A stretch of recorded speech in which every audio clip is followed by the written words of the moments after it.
Good morning बच्चों। देखो क्या पढ़ रहे हैं अपन पढ़ रहे हैं 9th क्लास में। और क्या पढ़ रहे हैं? संख्या पद्धति। क्या पढ़ रहे हैं अपन? संख्या पद्धति। कौन सा चैप्टर है ये? चैप्टर नंबर पहला है ना। और इसकी कौन सी प्रश्नावली पढ़ेंगे आज अपन? इसकी पढ़ेंगे अपन कौन सी प्रश्नावली? प्रश्नावली नंबर 1.3। ठीक है ना। तो ये वाली प्रश्नावली अपन 1.3 पढ़ रहे हैं। देखो इससे पहले अभी कुछ बच्चे बोल रहे थे कि सर हमें रूट 5 का नहीं आया है ना। तो रूट 5 का मैंने समझाया था। अगर फिर भी तुम्हें नहीं आ रहा हो समझ में तो देखो एक बार और समझ लो। मैं सिर्फ क्या चीज समझ में नहीं आई। देखो जैसे ये रूट 5 है, इस रूट 5 को क्या लिख सकते हो आप बताओ? इस रूट 5 को अपन को जैसे ये तो क्या हो गया? कर्ण हो गया। कर्ण बराबर क्या होता है बताओ? अंडर रूट के अंदर आधार का स्क्वायर प्लस लंब का स्क्वायर। ये सूत्र होता है किसका? पाइथागोरस का। ठीक है ना। तो यहाँ पे अपन को देखो क्या लेके आना है? अंडर रूट 5 लाना है। अंडर रूट 5 कब आएगा? देखो यहाँ पर आधार की जगह पे मैं 2 लूं तो ये 2 का स्क्वायर प्लस लंब कितना लूं? 1। ठीक है। क्या लिया मैंने? आधार की जगह पे तो क्या लिया? 2 लिया। और लंब की जगह पे कितना लिया? 1 लिया। ठीक है ना। तो ये आधार का स्क्वायर और ये लंब का स्क्वायर कितना हो गया बताओ? ये तो हो गया 4 और ये हो गया 1 मिलके दोनों को जोड़ेंगे तो कितना आ गया? 5। मतलब अगर अपन को संख्या रेखा पर आधार तो कितना लेना है? 2 लेना है और लंब कितना लेना है? 1 लेना है। तो कर्ण का मान कितना आ जाएगा? अंडर रूट का 5 आ जाएगा। ठीक है। अब देखो कैसे लेंगे संख्या रेखा पर, है ना। संख्या रेखा पर मैं यहाँ पर बताऊँ तुम्हें इधर। ठीक है। संख्या रेखा पर क्या करेंगे? देखो ये ऐसे संख्या रेखा बनाएंगे। ये ऐसे संख्या रेखा बना ली। यहाँ पे क्या होता है? सीधी नहीं है लाइन, है ना। ये संख्या रेखा बना ली। यहाँ पर ये 0 है, यहाँ पर ये 1 है और यहाँ पर ये 2 है। ठीक है। अब क्या करोगे? इस 2 पे क्या करोगे? 90 यहाँ से लेके यहाँ तक ये कितना हो गया बताओ? 2 हो गया, है ना। इसको मान के चलो तुम 2 सेंटीमीटर के। ठीक। तो अब क्या करोगे? यहाँ पर 90 डिग्री का कोण बनाओगे। ये इस तरीके से, ये ऐसे 90 डिग्री का ये बनाया, ये काटा, फिर यहाँ रखोगे तो इस तरीके से ये 90 डिग्री का कोण बन गया। बनेगा नहीं बनेगा? ऐसे बनता है 90 डिग्री का कोण। अब क्या करोगे? यहाँ पे रखोगे और 1 सेंटीमीटर का चाप काटोगे। जैसे ये मेरी 1 सेंटीमीटर इतनी है तो तुम्हारी 1 सेंटीमीटर ये यहाँ पे पहुंच ये वाली। ठीक है ना। अब क्या करोगे? अब क्या करोगे कि जहां पर ये 1 सेंटीमीटर था इसको इस 0 से मिलाओगे। 0 से मिला दिया, इसको A बिंदु नाम दे दो, इसको B बिंदु नाम दे दो। ठीक है ना। फिर क्या करोगे? यहाँ पे प्रकार को रखोगे, यहाँ तक खोलोगे। ठीक है। फिर इस तरीके से यहाँ पर इस तरीके से चाप काट दोगे तो ये पॉइंट कितना आ गया? अंडर रूट का 5 आ गया, है ना। इस तरीके से अपन को सवाल को करना था। और अब भी नहीं आया हो तो फिर पूछ लेना और कैसे न कैसे करके बताएंगे। ठीक है बच्चों। चलो अब आगे आता है अपन प्रश्नावली 1.3 पर। इस 1.3 के मैंने तुम्हें पहला और दूसरा सवाल बता दिया था। और दूसरे सवाल में तुम्हें क्या करना था? गुणा करना था। जैसे 2/7 निकालना है, 3/7 निकालना है, 4/7 निकालना है ना। अब आज जो है अपन नया सवाल सीखते हैं। सवाल नंबर 3। देखो तीसरे का पहला सवाल अपन कर रहे हैं। और इस तीसरे के पहले सवाल में लिख रखा है कि निम्नलिखित को P/Q रूप में लिखो। P/Q रूप में लिखो। देखो ये P/Q में लिखने का मतलब क्या होता है?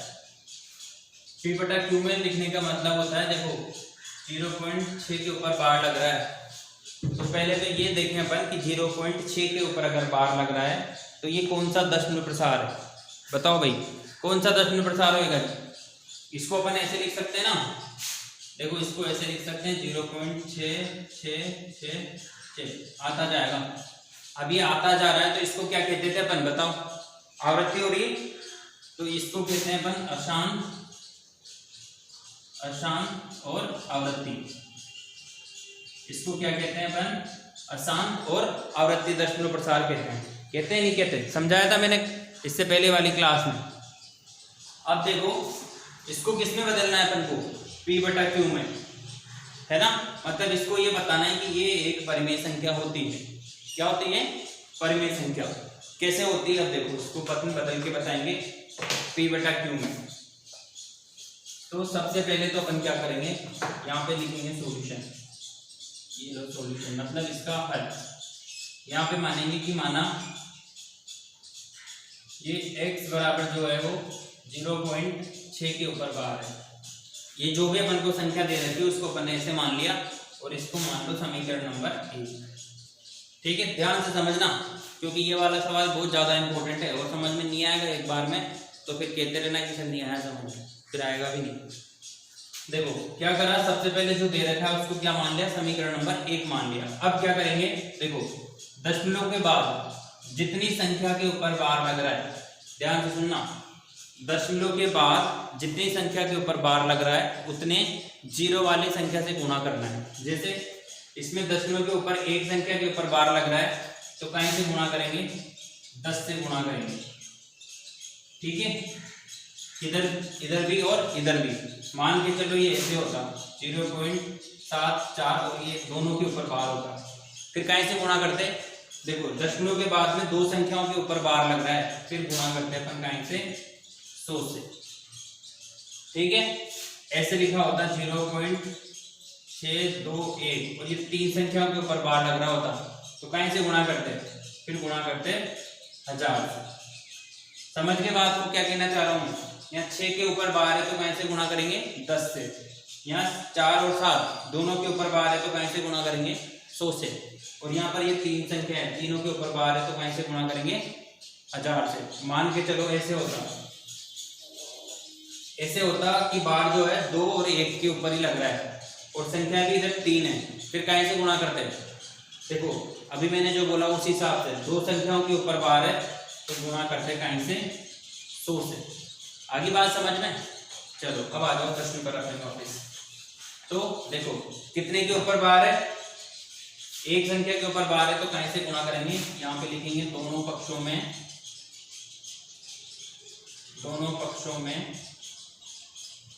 10 से गुणा करने पर। कहीं से करा गुणा, 10 से गुणा करने पर। आगे बात समझ में कि 10 से गुणा क्यों किया। अब देखो इसको 10 से गुणा करोगे तो ये तो हो गया 10x, x को 10 से गुणा करोगे तो 10x हो गया, और ये क्या हो जाएगा, देखो ये 10 गुणा 0.6 के ऊपर बार, इसको कहीं से गुणा करके लिख दिया 10 से। ठीक है, अब देखो यहाँ पर ये 10 तो ऐसे कैसे ही गुणा 0.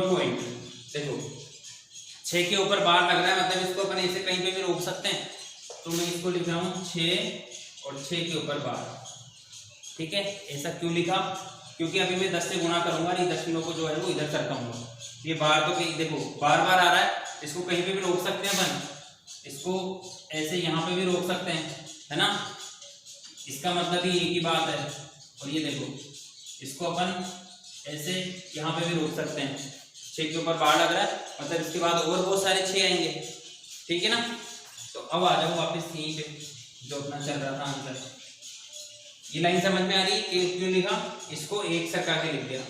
इसका क्या मतलब हुआ, देखो 10 को 0.6 और 6 के बार से गुणा करोगे तो कितना आएगा, ये 6.6 के ऊपर बार, अर्थात दशमलव से गुणा करोगे इस वाली संख्या को 10 को, तो क्या हो जाएगा, जैसे मान के चलो ये लिखा हुआ है 7.5 लिखा हुआ है, इसको गुणा करोगे कहीं से 10 से, तो क्या लिखेंगे इसको बताओ, ये दशमलव कहाँ पहुंच जाएगा, इधर ऐसे लिखेंगे ना, इसको 750 हो जाएगा, और 1 के बाद दशमलव तो यहाँ लगाएंगे दशमलव, ऐसे लिखेंगे ना, तो उसी हिसाब से लिखा है यहाँ पर भी ये। अब ये क्या आ गया, देखो ये 10x बराबर कितना हो गया, ये 6.6 के ऊपर बार, ये होगी समीकरण नंबर 2। अब क्या करोगे, समीकरण नंबर 2 में से समीकरण नंबर 1 को क्या करेंगे, माइनस करेंगे। तो ये समीकरण नंबर 2, इसमें से माइनस करेंगे समीकरण नंबर 1 को। ठीक है, 2 में क्या लिखा हुआ है बताओ, 2 में लिखा हुआ है 10x, 2 में तो लिखा हुआ है 10x, और इधर कितना लिखा हुआ है 1x। देखो इस वाली में से इसको माइनस करना है, ये 2 थी और ये 1 थी, ऐसे ही इधर वाली में से चाहिए 6.6 का बार, इसमें से माइनस करेंगे किसको, इसको 0.6 का बार। ठीक है, अब कैसे माइनस करेंगे बताओ, माइनस करना आता है, ये 6.6 का बार है और इसमें से 0.6 के बार को माइनस करोगे तो इधर की संख्या जो भी आएगी वो तो कट जाएगी। ठीक है ना, इधर क्या बचा, 6 में से 0 गया तो कितना बचा, 6 बचा, तो इधर तो 6 बचा और इधर 10x में से 1 जाएगा, कितना बचेगा, 9x बचेगा। ठीक है, अब x का मान निकालना है तो क्या लिखेंगे अपन बताओ, x बराबर क्या लिखेंगे, x बराबर लिखेंगे 6/9। अब 6/9 को भी क्या लिखते हो आप, कट जाएगा ये, बताओ 2 के पार्ट 6 के पहाड़े से ये, सॉरी 3 के पहाड़े से ये तो कटेगा 2 बार और ये 3 के पहाड़े से कटेगा 3 बार, मतलब x का मान कितना आया, 2/3 आया। अब ये 2/3 क्या है बताओ, 3/q है या नहीं है, ठीक है ना, तो ये 2/काय में आ रहा है, 2/3 p/q में आ रहा है, मतलब इस x का मान देखो यहाँ पर क्या आ गया, 2/3। अब देखो अगर तुम 2 में 3 का भाग दोगे ना तो ये आएगा, बता दो तुम्हें चेक करके, है ना, नहीं तो मानोगे नहीं तुम। देखो मानो क्या कर रहे हैं अपन, 2 में 3 का भाग देंगे, क्या करेंगे, 2 में 3 का भाग देंगे, ये यहाँ पर 2 लिखते हैं और यहाँ पर ये 3 लिखते हैं, 2 भाग जाएगा नहीं, 10 लगाएंगे यहाँ पे 0 आएगा, 6 या 18, क्या बचा 2, बचा नहीं बचा, फिर यहाँ पे 0 लिखेंगे, ये फिर जाएगा, फिर आएगा 18, फिर बचेगा 2, फिर यहाँ पे 0 लिखेंगे, इधर फिर जाएगा 18। देखो क्या हो रहा है, 18 आएगा नहीं आएगा बार बार, है ना, और इधर क्या कितनी बार भाग जाएगा, 6 बार, तो ऐसा आ रहा है नहीं आ रहा है, इसको अपन ये लिख सकते हैं, नहीं लिख सकते हैं, लिख सकते हैं, मतलब 0.6 के ऊपर बार है उसको क्या लिख सकते हैं अपन, 2/3 लिख सकते हैं। ठीक है, तो इस सवाल को समझना और नहीं आए समझ में तो पूछना और आगे आओ तो इसका सेकंड पार्ट करना, फर्स्ट का सेकंड पार्ट और थर्ड पार्ट। ठीक है, 3 पार्ट है इसमें, इन दोनों पार्ट को करके देखना। ठीक, चलो कल पढ़ते हैं।